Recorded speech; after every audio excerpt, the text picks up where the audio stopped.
አንድ ወንድማችን እንግዲህ ለሩታና ለአብርሽ መልእክት አስተላልፈዋል ማለት ነው። እውነት ለመናገር ሁሌ አልክድም እኔ ራሱ ማለት ነው። በቅርብ በነሱ ፎቶ ቢጀምርም እነሱ ቪዲዮ ቢጠቀምም እውነት ለመናገር ብዙ ለውጥ አለው። ለምን ይዋሻልና እንግዲህ ወንድማችን አመስግኗል ማለት ነው።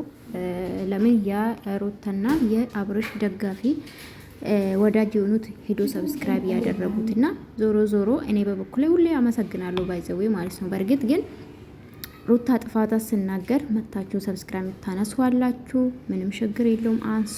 ጥሩ ነገር ሳወራ ደግሞ በነገራችን ላይ እኔ በሰራችሁ ነው እንጂ የእሷ ጥላቻ የለብኝ። እውነት ለመናገር እኔ በተለይ አብርሽ ማመስገን ይፈልጋለሁ። እውነት ለመናገር አብዛኛ ጊዜ አብርሽን ተናግሬ ራሱ ብዙ ጊዜ ከሩታ ጎን የነበርኩ ታውቃላችሁ። ግን ሩታ ስትቀየር በቃ ኦልሬዲ የምትሰራው እሷ የምታወራ እያንዳንዱ ነገር ትክክል እስካልሆነ ድረስ ትክክል አይደለም። ገባችሁ አይደለ? ከዛ ውጭ ግን በትክክል ስትመጣ፣ በደስታ ስትመጣ፣ መልካም ነገር ስትሰራ የምታውቁን ታውቃላችሁ አይደለ? አስተያየት እሰጣለሁ በደስታም ባዘንም። ገባችሁ? ከዛ ውጭ ግን አልችልም። በቃ ተፈጥሮ ነው።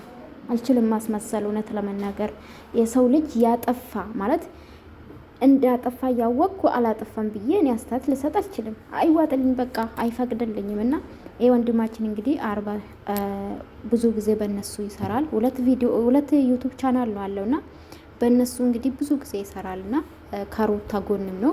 እኔ ይቅርታ አድርጉልኝ። አንዳንዱ ለቪውና እውነታ ማለት አንዳንድ ዩቱበሮች ባይዘው ማለት ነው ለእውነታ የቆሙ የሉ አንዳንዶቹ ማለት ነው። ገባችሁ? ሩታ ስታጠፋ ጀግና የሚሉት አሉ፣ አብርሽም ሲያጠፋ ጀግና የሚሉት አሉ። እኔ ደግሞ አልቀበልም። አብርሽ ሲያጠፋ ታውቃላችሁና እናገራለሁ። አብርሽ ስተት ሲሰራ ገባችሁ? ባለፈው አሁን ሩታ ልጅ ይዘሽ አትሄጂም ቤተሰብሽ ጋር ሲል ተናግሬያለሁ። አብርሽን ትክክል ስላልሆነ ገባችሁ አይደል? ከዛ ውጪ ግን አንዳንድ ለቪው ገባችሁ፣ ለቪው ለጥቅም ብሎ ደግሞ እውነታን የሚደብቁ አሉ። እኔ ግን እንደዛ አይነት ሰው አይደለም። በቃ እውነታ ነው። ገባችሁ? በሰሩ ቪዲዮን አስታት የምሰጠው አንዳንድ መታችሁ አፋችሁ የምትከፍቱ አላችሁ፣ አፋችሁ መታችሁ እንደመጣላችሁ ኮሜንት ምጽፉ አላችሁ። ለእናንተ ቦታ የለኝ። ባይዘው ወዳችኋለሁ። እናመሰግናለን። ላይክ ሰብስክራይብ አድርጉ።